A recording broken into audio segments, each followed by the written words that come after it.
Et bonjour à tous, j'espère que vous allez bien et bienvenue à ceux qui nous rejoignent.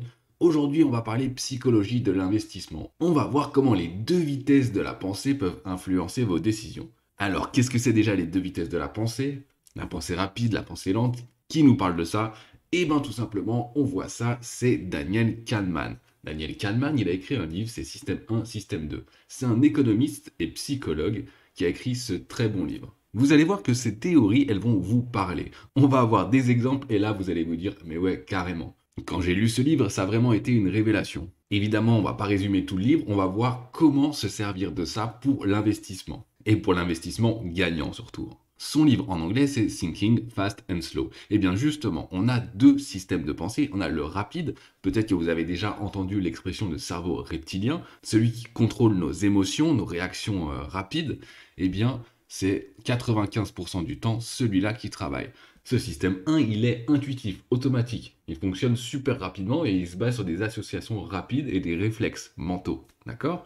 Et malheureusement ou heureusement, c'est 95% du temps ce cerveau qui travaille. Dans la vie de tous les jours, c'est très bien, d'accord? Mais en investissement, eh bien, ça va être vraiment une balle dans le pied. Et on va voir comment le fait d'en être conscient, eh bien, ça va pouvoir vous servir, mais seulement le système 1, ça va vous faire aller droit dans le mur. Heureusement, on a le système 2. Le système 2, c'est que 5% du temps, c'est le système réfléchi, rationnel. D'accord? C'est celui qui va faire appel à la logique. Ça nous demande beaucoup d'énergie pour y avoir accès, et c'est d'ailleurs pour ça qu'on s'en sert beaucoup moins souvent. On peut le qualifier également de pensée lente, parce que c'est lui qui va analyser les informations complexes.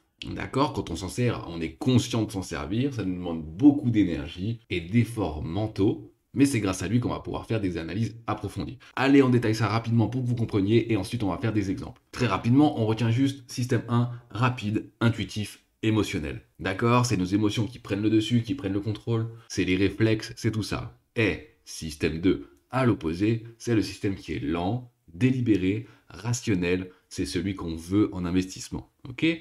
Avec les exemples, vous allez tout de suite comprendre. Donc, on est tout de suite parti pour mieux illustrer tout ça. On va faire un exemple avec les achats, par exemple, les achats impulsifs vs les achats réfléchis. Vous êtes dans un magasin, vous voyez qu'il y a des promotions alléchantes, et là, vous allez acheter sans réfléchir, alors que, franchement, ça vous servait à rien. Eh bien, le système 2, lui, ce qu'il aurait fait, c'est qu'il aurait pris le temps de comparer les produits, lire les avis, évaluer les besoins avant de faire un achat important. D'accord? Donc au niveau des achats, vous voyez, achat rapide, succomber aux promotions, système 2, on prend du temps, on compare, on analyse. Au niveau du stress également, le système 1, lui, il va avoir une réaction immédiate, émotionnelle, face aux situations qui sont stressantes, sans prendre le temps de respirer, d'accord? La respiration va accélérer, on va se couper un petit peu, et du coup ça va en plus engendrer de plus en plus de stress, alors que le système 2 il aurait pris du recul, évalué la situation, adopté une approche plus calme et réfléchie pour pouvoir gérer le stress. Au niveau des choix alimentaires, le système 1, eh bien, lui, ce qu'il veut, c'est du plaisir immédiat, opter instinctivement pour les aliments plaisants mais peu sains. Et le système 2, il se dit, eh ben, sur le long terme, les aliments, il faut les prendre en fonction de leurs bienfaits pour la santé, avec une analyse un petit peu approfondie, est-ce que ça c'est très bien, est-ce que c'est pas bien, etc., etc. Voilà, vous commencez à voir un petit peu. Conversation difficile, c'est un autre exemple aussi, hein. Système 1, on va réagir impulsivement lors d'une dispute, sans réfléchir aux conséquences, on va dire des choses auxquelles on ne pense pas forcément. On va aller trop loin parce que c'est le système 1 qui prend le dessus. Avec le temps, le système 2 a refait la conversation, il a tout repris, et on va prendre le temps justement de réfléchir avant de répondre aux discussions délicates, et justement ça va mouliner, et bien c'est justement ce fait-là de mouliner qui va pouvoir sortir de la situation, et c'est le système 2 qui aura pris le dessus. Et maintenant au niveau des investissements, puisque c'est ce qui commence à nous intéresser, eh bien le système 1 il va investir dans une action populaire parce que tout le monde en parle, sans effectuer une analyse approfondie, il va peut-être juste regarder le prix qui a monté ces derniers temps, alors il va se dire que c'est une bonne action, et il va investir dedans sans réfléchir plus que ça. Hein, c'est ce que fait la plupart des particuliers qui perdent de l'argent. Alors que le système 2, eh ben lui va examiner les fondamentaux de l'entreprise, d'accord, son système économique, les perspectives du marché, comment fonctionne la boîte, il va aller voir les ratios, il va aller voir les taux de marge, tout ce qui est important dans l'investissement, et à la fin, il va prendre une décision d'investissement rationnelle. Voilà, je pense que vous avez compris la différence entre les deux systèmes, peut-être que vous vous reconnaissez un petit peu là-dedans, si vous êtes un humain comme moi, en tout cas. Eh bien, on va voir maintenant dans les investissements comment ça peut vraiment vous impacter. Donc, dans un premier temps, pour pouvoir vous impacter, il faut être conscient des biais cognitifs qu'il y a. Parce que, factuellement, les investissements, c'est très facile. Il suffit d'investir pour gagner de l'argent et de ne rien faire. Mais ne rien faire, c'est pas si facile du tout. On est bien d'accord. Enfin, je dis ne rien faire, mais si vous avez choisi justement à la base les bonnes actions. On va donc passer rapidement sur les biais cognitifs les plus récurrents, d'accord? Sans s'étaler dessus, à mon avis, vous les connaissez déjà, mais c'est pour pouvoir mieux illustrer tout ça. Donc on a le biais de surconfiance pour commencer. Généralement, les investisseurs, ils ont tendance à surestimer leurs propres connaissances et compétences en matière d'investissement. Et ça peut vous coûter très cher. Vous avez réussi un trade, deux trades, trois trades, ou alors en investissement, trois investissements, d'accord? Et là, vous allez dire que c'est bon, vous avez tout compris. Et vous allez prendre une décision impulsive en sous-estimant les risques, alors que peut-être que les fois d'avant, vous avez plus analysé, mais vous vous êtes dit, c'est bon, j'ai réussi à chaque fois, c'est facile. Et là, boum, vous allez perdre de l'argent. Moi, ça m'arrive fréquemment d'avoir envie de le faire, mais justement, je suis conscient que j'ai deux systèmes et que mon système 1, qui est très impulsif, eh bien, il faut le calmer. Ensuite, on a le biais de confirmation. C'est le fait d'aller chercher que des informations qui vont confirmer nos théories. Là, c'est vrai dans l'investissement, mais c'est vrai dans tout. On va simplement en fait aller chercher à nous rassurer sur ce qu'on pense et on va complètement ignorer les données contraires. Ok, vous commencez à voir un petit peu. Ensuite, on a le biais d'ancrage. C'est tout simplement que les investisseurs, ils peuvent être influencés par des chiffres qui sont complètement arbitraires, des références qui vont être complètement arbitraires sur le prix d'une action, par exemple, qu'ils vont considérer comme un prix normal, sans faire d'analyse, et ils vont se baser par rapport à ce prix-là. Mais alors que ça n'aura peut-être aucun sens par rapport aux chiffres de l'entreprise, à ce qu'elle fait réellement. Le biais d'ancrage, il est bien connu des commerciaux, puisqu'ils vous font généralement. Le biais d'ancrage, il est bien connu des commerciaux. Ils s'en servent régulièrement pour arnaquer les gens, ou en tout cas leur vendre quelque chose plus cher qu'ils n'auraient pensé à la base. Ensuite, on a l'aversion aux pertes. Bon, ça, c'est un des plus connus quand même en investissement. C'est qu'on va donner plus de poids aux pertes potentielles qu'aux gains potentiels. Et ça va avoir plusieurs impacts sur les investissements. Ok, ensuite, il y a le comportement grégaire. Qu'est-ce que ça veut dire? Eh bien, tout simplement, on est des moutons. Instinctivement, c'est dans nos gènes, eh bien, il faut qu'on suive la foule. Et ça, à la longue, ça peut conduire à des bulles spéculatives. Et même en dehors de ça, avec l'expérience, je vous dis que aller contre la foule, eh ben, généralement, c'est la meilleure chose à faire. Alors pas tout le temps quand même, je vous dis pas d'investir contre la tendance. Bref, c'est pas le sujet de cette vidéo. Ensuite, il y a le biais de récence, donc ça va être justement de juste se baser sur les chiffres passés, enfin vraiment très proches, peut-être les 1, 2, 3 derniers mois, et d'extrapoler ça sur le futur. Comme on dit toujours, les performances passées ne préjugent pas des performances futures. Sauf évidemment si c'est sur les 100 dernières années, comme le S&P 500 par exemple, bon bah là c'est plus qu'une tendance de fond, là c'est une réalité qui est un petit peu difficile à parer quand même. Il va y avoir également l'effet de dotation. L'effet de dotation, c'est qu'on va donner plus de valeur à une action, ou à un titre, ou à un appartement, ou une maison, ou n'importe quoi que nous possédons, même un petit objet. À partir du moment où nous le possédons, nous lui donnons une valeur qui est supérieure. Tous ces biais dont je vous parle, il y a plein d'expériences aussi qui ont été réalisées, c'est pas tiré de n'importe quoi, et sur YouTube, vous trouvez plein d'exemples, franchement c'est assez intéressant si vous aimez un petit peu la psychologie. Mais de toute façon, si vous avez déjà investi, eh bien vous êtes forcément réceptif à tous ces biais parce que, malheureusement, on n'a pas le choix, ils sont bien là et on les ressent tout le temps. Ensuite, il y a l'effet de disposition. L'effet de disposition, c'est dès qu'on gagne un petit peu d'argent, au lieu de faire courir ses gains, on va couper parce qu'on a peur que ça redescende. Parce qu'en plus, la bourse, ça monte, ça descend, on est bien d'accord. Ça, c'est plus vrai dans le marché financier que dans les autres investissements. Dès que le prix va monter un petit peu et qu'il va redescendre un tout petit peu, vous allez avoir peur de perdre ce que vous avez gagné. Et vous allez couper et le prix va continuer à monter. Et vous allez racheter et le prix va descendre. Bref, vous avez compris. Pour faire des trades gagnants, plus que sur l'investissement, là, vraiment, là, c'est sur le trade, il faut laisser courir ses gains et il faut couper rapidement ses pertes. Facile à dire. Mais justement, le système 2 est là pour vous créer une stratégie à la base. Ensuite, la comptabilité mentale. Généralement, on divise notre portefeuille en compartiments mentaux, ok? Et ça peut conduire à prendre des décisions irrationnelles. Il faut bien se dire que l'argent, c'est de l'argent et que cette comptabilité, elle est uniquement dans votre tête. Par exemple, il ne va pas falloir forcément prendre plus de risques avec l'argent que vous venez de gagner sur votre plus-value que sur l'argent que vous avez déjà mis. C'est le même argent, c'est que dans votre tête que c'est différent. Et ensuite, le dernier, l'heuristique de disponibilité, ça va être vraiment quelque chose de mental. On va évaluer la probabilité des événements en fonction de la facilité qu'on en a à s'en rappeler. Le cerveau, il est feignant de base et il va faire des associations, par exemple, qui vont être totalement fausses. Un exemple qui n'est pas dans l'investissement, mais qui est dans la vie de tous les jours, on dit souvent, un muscle, c'est comme un élastique, d'accord? Il faut les tirer, il faut les chauffer. Quand on les tire, il s'étire et ensuite, il se raccourcit. Alors, c'est une analogie, d'accord? Et ensuite, du coup, on va faire toutes nos extrapolations sur cette théorie. Mais en oubliant la base, c'est qu'un muscle n'est pas un élastique. Ça ne fonctionne pas du tout pareil. C'est juste que pour essayer de comprendre, on va faire une analogie, mais les deux choses sont complètement différentes. Bon, on s'en fout des élastiques, comment on fait pour gagner de l'argent avec ça, ou en tout cas pour pas se faire avoir? Eh bien, on va tout simplement utiliser les deux systèmes pour pouvoir investir. Il va falloir reconnaître les forces et les inconvénients des deux systèmes, parce que les deux en ont quand même. C'est pas que le système 1 il est nul et le système 2 il est bien. il va falloir quand même se servir des deux. En fait, le système 1, comme il ne va pas nous demander beaucoup d'énergie, il va être guidé par les intuitions. Alors tout au début, si c'est vraiment la première fois que vous investissez, les intuitions elles vont être complètement fausses. Mais si ça fait plusieurs années que déjà que vous investissez, que vous suivez les cours, eh bien il va y avoir des intuitions qui vont être justes. Parce qu'en fait, les intuitions, elles vont être basées sur des événements passés. Et donc la probabilité qu'il se passe quelque chose, eh bien, va augmenter. On est quand même d'accord. Les intuitions ne se font pas complètement au hasard. Et le système 2, rappelez-vous, il est délibéré, il est analytique, il va utiliser la réflexion consciente et la logique. En fait, on va combiner les deux. Le système 1, il va vous aider à repérer des tendances, des retournements de marché. Il va vous envoyer des signaux, d'accord? Mais uniquement des signaux, parce que c'est le système 2 qui doit vraiment à chaque fois prendre le relais pour pouvoir faire une bonne décision. Vous savez, on dit également, quand on veut faire un achat important, il faut attendre au moins 3 jours avant de le faire. Eh bien, c'est exactement pour cette raison, parce que le système 1, lui, il a envie, il est impulsif, il s'en fout, il pense pas aux conséquences, il a envie de le faire. Et au bout de 3 jours, le système 2 a pris le relais, il a mouliné l'information, et c'est lui qui va vous dire est-ce que c'est une bonne ou une mauvaise décision. Et bien là, c'est la même chose. Bon, 3 jours en bourse, ça peut être long, mais pour un investissement, 3 jours, c'est rien du tout. Et la deuxième chose à comprendre aussi, c'est que le système 2, il va devoir calmer votre système 1, d'accord?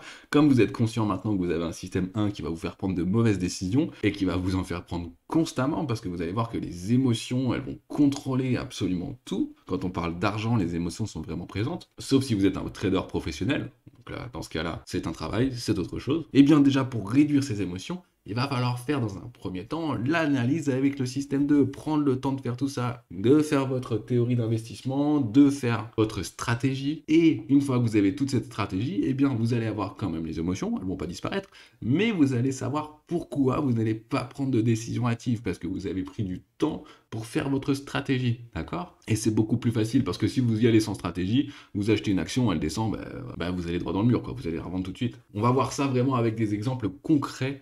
Comment faire pour se servir des deux systèmes? C'est parti, éviter les pièges psychologiques. On commence avec la psychologie, je vous ai dit, reconnaître que les investisseurs, ils sont souvent influencés par des émotions comme la peur, la cupidité, et contrairement à ce que vous pouvez penser, la cupidité coûte plus cher que la peur. Et ensuite, comprendre comment ces émotions, elles vont pouvoir conduire à des décisions irrationnelles. On va couper n'importe quand, on va avoir peur, on va mettre des effets de levier, et c'est ça qui est encore plus dangereux. On vient de perdre de l'argent, on va vouloir mettre des leviers pour rattraper ce qu'on vient de perdre, et du coup, ça va descendre, et on va passer au stade d'après, la panique. Ok, la volatilité sur les marchés, elle est inévitable. C'est le principe d'un marché financier. Si vous n'êtes pas prêt à ça, il va falloir que vous soyez très fort. Vous investissez, vous regardez jamais. Et comme ça, vous allez être rentable. Franchement, si vous arrivez à faire ça, c'est tout bénef. Et comment le système 2 va nous aider? Eh bien, on va s'éduquer sur la nature cyclique des marchés. Et ça va nous éviter les réactions impulsives, d'accord? Comprendre comment ça fonctionne, eh bien, ça va nous aider. On va comprendre que c'est normal, que ça va remonter ensuite. On va avoir confiance dans nos stratégies. Elles vont être de plus en plus élaborées et de plus en plus gagnantes. Et lors des baisses de marché, eh bien, on va éviter de vendre massivement et au contraire, si on a investi dans une bonne action, on va faire l'inverse, on va racheter petit à petit par palier, d'accord? Et ensuite, vous allez voir que les baisses de marché, vous n'allez plus voir ça comme de la perte d'argent, mais comme les soldes, ça va être quelque chose de très bien. Ensuite, pour les pertes, eh bien, vous allez pouvoir les accepter avec sérénité. Toutes les stratégies comportent des risques, c'est le principe. Sinon, il n'y aurait que des gagnants, ça ne marcherait pas. Et il y a forcément un moment où vous allez perdre de l'argent. Soyez-en conscient. Et quand il y a des pertes temporaires, ne prenez pas de décision si ça suit votre stratégie, c'est pas grave. Et donc ce qu'il va falloir éviter de faire, c'est d'éviter de trop réagir en ajustant constamment son portefeuille, en changeant de stratégie tout le temps.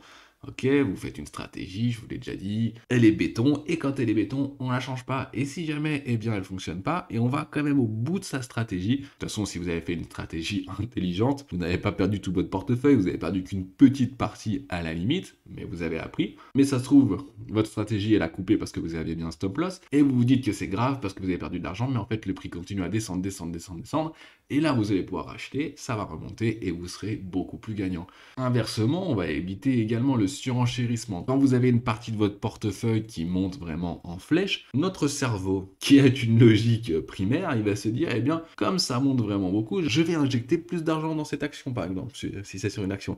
Eh bien, ce qui va se passer, c'est que c'est pas du tout la bonne chose. Vous avez votre stratégie, vous la suivez. Si vous surenchérissez et que vous mettez de plus en plus d'argent, votre portefeuille, il va être de plus en plus dangereux. D'accord? Il y aura une valeur qui sera surpondérée par rapport aux autres. Et en plus, si vous rentrez avec des prix qui sont de plus en plus élevés, eh bien, ça va aller contre la nature de l'investissement où on dit les bénéfices se font à l'achat. D'accord? Bon, alors, par contre, si vous êtes sur du très long terme et que vous faites du DCA, c'est une très bonne chose. Hein. Ça ne remet pas du tout ça en question. Là, je parle si vraiment on fait du stock picking, on va aller chercher des actions, on va aller chercher une tendance, on va aller chercher à battre le marché. Mais si vous faites du DCA à long terme sur des indices, oubliez, c'est une très très bonne chose. Ensuite, pour le biais de confirmation, eh bien, on va tout simplement être conscient que par nature, on va aller chercher des informations qui vont valider ce qu'on pense, ok? Et donc, on va aller faire l'effort d'aller chercher les informations contraires, d'aller chercher les arguments contraires. Ok, quand vous voyez un débat, généralement, les deux parties sont campées sur leur position. Elles ne vont pas du tout écouter les positions adverses. Et en réalité, du coup, c'est même pas un débat, c'est chacun exprime ses positions à l'autre sans écouter. Mais là, ce qu'il va falloir faire, c'est prendre les deux et vous allez être le juge. C'est vous qui allez dire, eh bien, ça c'est bien, ça c'est pas bien. Voilà ce que j'en pense. Vous allez faire votre propre sauce. Pour les performances passées, eh bien, les performances passées ne préjugent pas des performances futures, hein, surtout quand on fait du stock picking. Ce qui va déterminer le prix d'une action dans le futur, c'est pas comment elle a réagi dans le passé. Ça peut bien sûr augmenter les probabilités, on est bien d'accord, mais sur une entreprise, ce qui va impacter son prix futur, eh bien, c'est tout simplement ses performances futures. Et on va essayer de comprendre, de savoir, de deviner, de spéculer sur ces performances futures avec des données économiques. Même si on est d'accord, le marché n'est pas forcément rationnel, donc ça reste que des probabilités. On va également limiter l'impact des nouvelles émotionnelles. Quand on voit quelque chose à la télé, quand on voit une guerre, quand on voit beaucoup de choses, par exemple la guerre en Ukraine qu'il y a eu récemment, eh bien, on va prendre des décisions irrationnelles. D'accord? Les émotions vont prendre le dessus, mais en réalité, les marchés, la tendance de long terme, elle ne va même pas être affectée. Bon, s'il y a une guerre mondiale, bien sûr que oui, mais là, quand il y a eu la guerre en Ukraine, par exemple, les marchés ont baissé, mais ils ont remonté en très peu de temps. D'accord? C'est uniquement des mouvements spéculatifs. La géopolitique, évidemment, elle a un impact sur les marchés, mais bien moins importante que ce que vous pouvez croire. Et surtout bien moins importante que ce que vous pouvez croire au moment de la nouvelle. Donc voilà, votre système 1 vous envoie l'alarme, grosse alarme, mais revenez bien sur le système 2 pour voir si ça va réellement impacter ou non. Au final, la guerre en Ukraine n'a quasiment pas impacté les marchés financiers. En tout cas, c'est mon avis, ce qui les a impactés, c'est l'augmentation des taux directeurs. Ça, par contre, suivre l'actualité des banques centrales, évidemment, en économie, c'est un peu la base. Ensuite, il faut toujours maintenir une perspective long terme. Évidemment qu'il va y avoir des fluctuations à court terme. Évidemment. Et les fluctuations, selon sur quel marché vous êtes, ça peut être vraiment des grosses fluctuations. Mais gardez toujours en tête vos objectifs financiers à long terme et ça va vous aider vraiment à gagner de l'argent. Si vous êtes même sur les crypto-monnaies, eh bien là, ça va être encore plus vrai. Les fluctuations à court terme, elles sont énormes. Mais par contre, le potentiel de gain à long terme, il est bien supérieur. Sauf que à court terme, les fluctuations, elles vont vous faire très peur. Surtout quand vous commencez à avoir un portefeuille un peu conséquent, eh bien peut-être que la nuit vous allez dormir un petit peu moins bien. Mais gardez toujours en tête que sur le long terme, ça progressera. Et ensuite, eh bien la dernière et la plus importante, éduquez-vous continuellement et sur ce que vous cherchez et sur justement ces biais psychologiques parce que les comprendre, les ressentir, c'est essentiel. Et bien sûr, les surpasser. Et bien sûr, investir dans son éducation va pouvoir renforcer votre résistance aux pièges émotionnels. Et moi, je vous invite carrément, dès que vous avez envie de prendre une décision, vous la marquez et vous regardez cette liste des pièges psychologiques, d'accord? Vous regardez si la décision que vous voulez prendre, elle n'est pas liée à un de ces pièges. Vous allez voir que 95% du temps, elle est liée. Donc voilà, faites vos propres recherches. Faites vos investissements proprement, après une analyse, et tout se passera bien. Après, je ne suis pas conseiller financier, peut-être que votre analyse, elle sera pourrie, et que vous allez quand même perdre de l'argent. Ça, c'est pas mon problème. Moi, je suis juste là pour vous parler de psychologie d'investissement, en tout cas dans cette vidéo. Allez, on récapitule ça une petite dernière fois. La combinaison gagnante pour investir avec le système 1 et le système 2, c'est être conscient qu'on a deux systèmes. Que vous y croyez ou que vous y croyez pas, cette approche, elle peut vous aider et au moins soyez conscient que vos émotions vous contrôlent. Et me contrôlent également. Et que la meilleure façon de gagner, c'est une approche équilibrée de l'investissement en utilisant bien sûr les deux systèmes de pensée de manière complémentaire. Voilà pour cette vidéo qui était peut-être un petit peu longue, mais je vous remercie bien sûr si vous êtes encore là. Merci d'avoir regardé, j'espère que ça vous a apporté des connaissances, des compétences et que peut-être que ça vous a appris quelque chose de nouveau. En tout cas, pour l'heure, moi je vous dis merci thumbs up, bien sûr, si ça vous a plu, un petit commentaire pour nous soutenir, et à très vite pour une prochaine vidéo. Allez, à plus!